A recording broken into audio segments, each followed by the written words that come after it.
I'm Caroline Woolley of Meaden and More Forensic Accountants, and this is a video series called Business Interruption and Other Stories.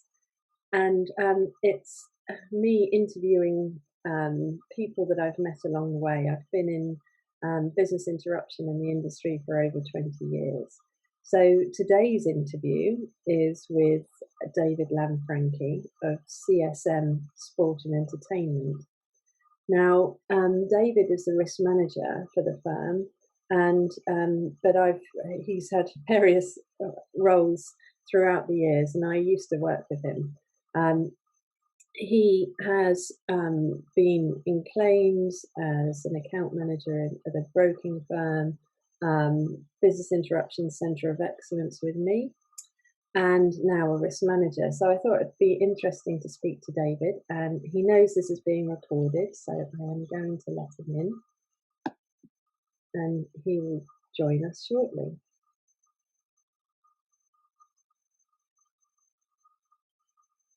Here he is, David Lanfranchi. Hello, how are you doing? I think I can't quite hear you, but that's better. There we go. Thank you very much for joining me today. I was just saying that this is a video interview series, so you know you're being recorded, and it's just to share some thoughts and insights on, it's called Business Interruption and Other Stories. But I thought today we'd explore risk management and also looking at sort of all risks business interruption with reference to events.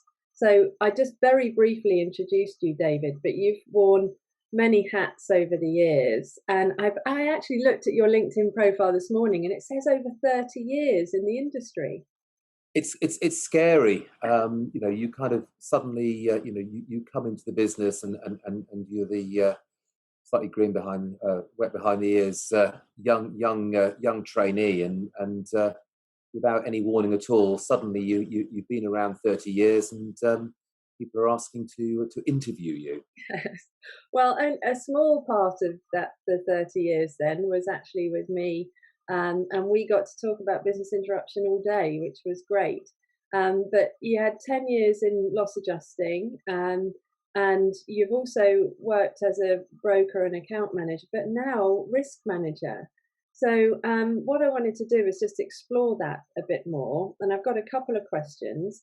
So this is sort of business interruption bite-size interview. But so first of all, the risk management part, you made that move from broker to risk manager, and I just thought it'd be interesting to explore that a bit more. What you found, most surprising about the role as a risk manager, the most rewarding part of your job, and any sort of advice that you've got for insurers. Yeah, I mean, I think, look, it was a move that I'd thought about for quite some time. That shift from working for a large broking house to working with a client in the real world. Yeah. So it's something I wanted to do. I think one thing I would say is it's not a straightforward transition, and that move across from Marsh to CSM took the best part of a year, and there were a few stepping stones along the way. So I think when you're looking, even with a lot of experience to move across, you still have to do a bit more. I ended up perhaps doing some of the obvious things, trying to do some more education, trying to do some more training. I took some IRM, Institute of Risk Management exams in my time between those two roles, and you build your experience, and actually ended up doing two other jobs between Marsh and CSM, one of which was very traditional catastrophe loss adjusting in Puerto Rico, which was fascinating and nice to get back on the tools, doing the job I originally trained as. And the other was delivering wine for Majestic in Putney. Hey, I didn't know that one. It gave me the chance. I'd never had white van training before, and from a risk perspective, understanding how how a company, delivers it to their employees at the sharp end was actually really interesting, and the training large organizations have to put in place, because I think sometimes, when you're the advisor at a broker, or even as the risk manager at a business, you're quite removed from the delivery and the changing of people's behaviors at the sharp end, at the point of risk quite often. So actually, that was a really useful experience, and one I enjoyed enormously. Although I think delivering wine to my daughter's school was, they were a little shocked to see a parent turning up in a van with their delivery to the kitchens. Well, So yeah, interesting. we chat to the our delivery men from a food shop perspective, and of course we see lots of different people at the moment who have changed. They've had to press pause on their career because of coronavirus, and they thought that they'd do something helpful, and they're thoroughly enjoying meeting people. So yeah, it's good to change is as good as a rest, they say. So that's good experience. Absolutely. And look, you asked, what the most surprising thing was for somebody coming into risk management in a corporate environment, and perhaps what the most rewarding part is. I think perhaps let me reverse those and talk about the most rewarding stuff. The rewarding part for me is being part of a business, and not simply being the insurance guy or the risk guy, but taking part in those discussions, those conversations about new business, about looking at new territories, about how we might deliver something different to a client. And look, I'm very fortunate. I found myself working for an organisation that specialises in sport. Yeah. And whether we're looking at the Euros this summer and working with clients there, or we're looking to international athletics tournaments next year, or whether we're looking at the British Lions tour, or whether we're looking at cricket. There's a constant flow of different projects coming across my desk that makes risk and insurance fascinating. Because you do have to step back, and Caroline, risk of plagiarizing, one of your kind of one-liners, sitting down, having a cup of tea, and playing Let's Pretend. Yeah. But doing it with the guys that are delivering, and stopping and thinking, what can go wrong? How can we manage this? How can we mitigate things? Or really, should we be doing this at all? And at all levels of decision making.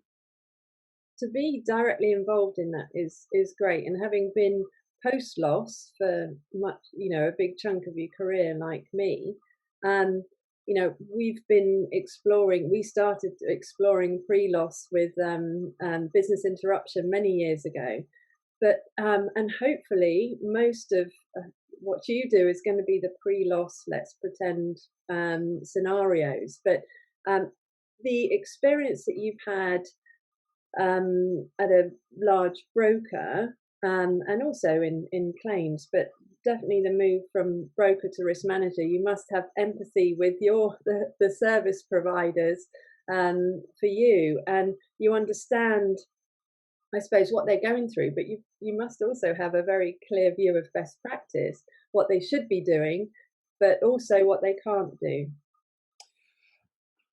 It's interesting. Is you come into an environment, and we've been very fortunate. I was very fortunate to inherit a really good broker team that worked for not only CSM, who I work directly for, but our group company Chime, and we have a very competent and very a team with a great depth of knowledge about our business. And that was enormously helpful when I came in. And you do recognise that there are challenges. I think what is always frustrating, and frustrating me as a broker, but equally as a client, is that some things the industry still doesn't appear to be able to do particularly well. We still don't seem to be able to communicate. Global policies, global programs seem to be a challenge. business interruption is widely misunderstood, um, not only by clients and people within the businesses, but quite often by people within the industry. And communication is really not very good at times, and that is frustrating, because we've learned that actually we can communicate from our homes, from our laptops, from our telephones. It's not difficult. Online cloud-based systems should allow us to share information, and to share it securely and appropriately across large organizations. And yet, I don't see that really coming out of the insurance industry as a great service for their clients. Not as a money-making opportunity, but as a service for the clients. Well, hopefully, I think, that's one thing that's come from, as you said, from coronavirus and all of us being at home, although I know you're in the office now today.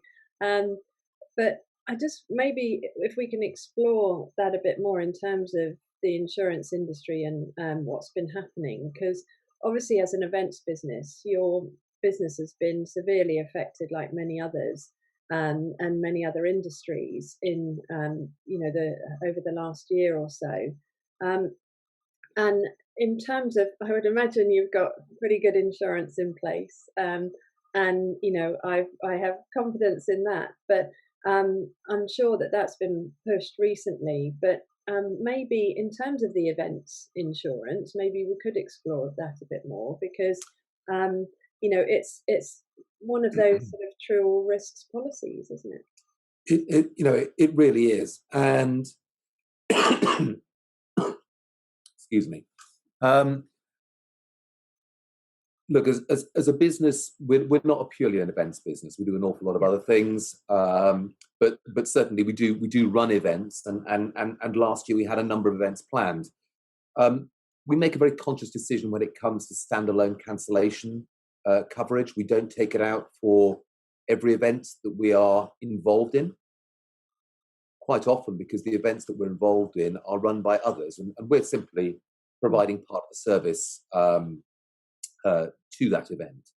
But if we're running our own events, then it's something we do look at quite carefully. And there comes a point when the event is of such a scale and the risks are only manageable up to a point that you do consider cancellation insurance. And certainly we did that last year, and we placed cover, particularly in respect of a series of triathlon events that we were running, and also in respect of baseball games that we were organising at the Olympic Stadium in London, where we were anticipating a full house, 60,000 people on 2 days over a weekend in June, which, as you can imagine, couldn't happen.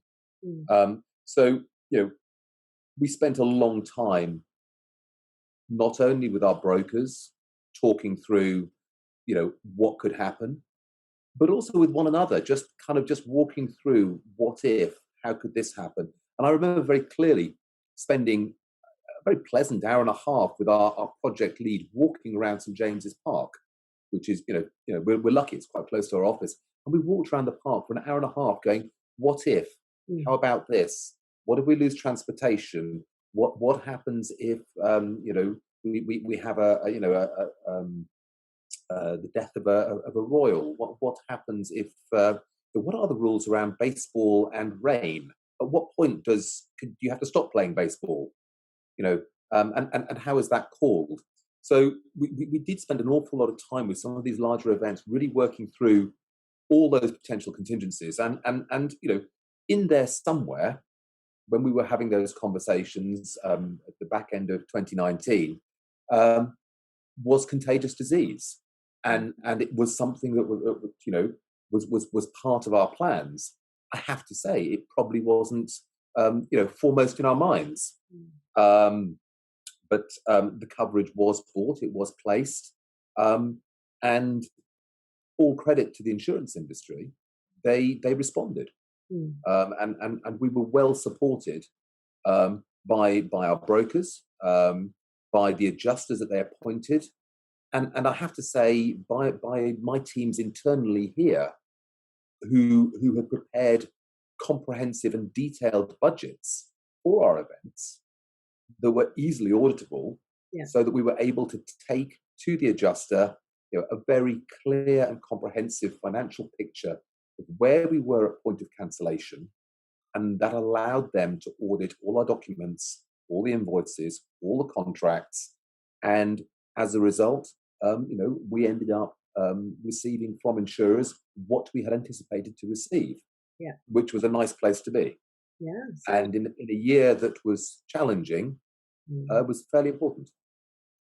and the talk about all these risks. Very nice walking around St James's Park. We used to be up at a whiteboard, drawing these things out. But yeah, much rather stroll around the park. But it's there's so many risks, as we know, that businesses face. And traditionally, as an industry, people are focused on property damage, business interruption, and as we know, it can come from anywhere.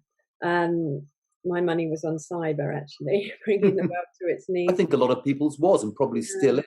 Yeah, and these things can still happen. But the events insurance is designed to pick up any of these risks, isn't it? And it's something that we've talked. The insurance industry is actually innovative and has been in the past, and is trying to meet the needs of clients. And I think the different divisions maybe can learn from each other. So definitely the events businesses, how they cope with any of these risks that they're facing, and share that with the other divisions. I think that the contingency market, the contingency market will have taken a pretty big hit last year. There were, we were one of the smaller businesses that benefited from that market. There will have been some larger claims, and I think in the sporting world, I think it's well known that Wimbledon, for example, had a large policy in place. There will have been coverage around the Olympics as well. So the market's taken a pretty heavy beating, and has withdrawn coverage, particularly in respect of COVID at the moment. But I think this again is part of the challenge that the insurance industry and actually humanity generally has to think about. We all worry about what's just hurt us. Yeah. And so we're all worrying about pandemic and when's the next pandemic. And we seem to have perhaps forgotten about other risks, whether that's supply chain exposures, whether it's terrorism, whether it's simple fire and flood. They haven't gone away. I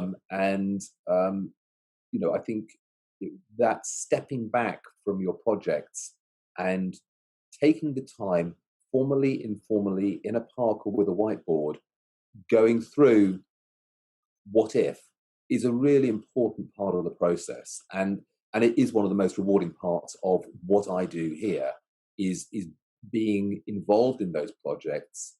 Not on the creative side, that's really not my thing. But spending time with some of the most creative people in the industry, looking at what they're doing, what they're planning for this week, next year in the sports and events world, and kind of just providing a bit of guidance. And then when we've got as far as we can with mitigating and understanding those risks, looking at what is available on a risk transfer basis. And sometimes there is an easy solution. Sometimes the solutions are not readily available. But having those conversations is always fun. Well, I've run some sessions recently called Maximum Input, Minimum Impact, and so definitely music to my ears, talking about the being prepared and that pre-loss work. And as we know, that's what makes a claim run more smoothly if everyone's thought about it in advance. But it sounds like through a difficult time, you've managed to make the most of it, and actually, everyone's still doing okay. You're obviously in the office and raring to go. And I think as we move towards some normality, look, it's lovely. It's nice. I mean, we're looking forward to things opening up a little bit more next week. I think everybody's still got to be careful and cautious. Yeah. But we are looking forward to a summer of sport. We're looking forward to these events. We're looking forward to Formula One, to Formula E, to the Euros and the football. We're looking forward to a Champions League final with 2 British clubs involved. We're looking forward to a British Lions tour. We're looking forward to the Olympics. We're looking forward to Wimbledon and all the stuff that we're going to be doing for all our clients across all those events that are going to make actually, us all realize what we've all been missing.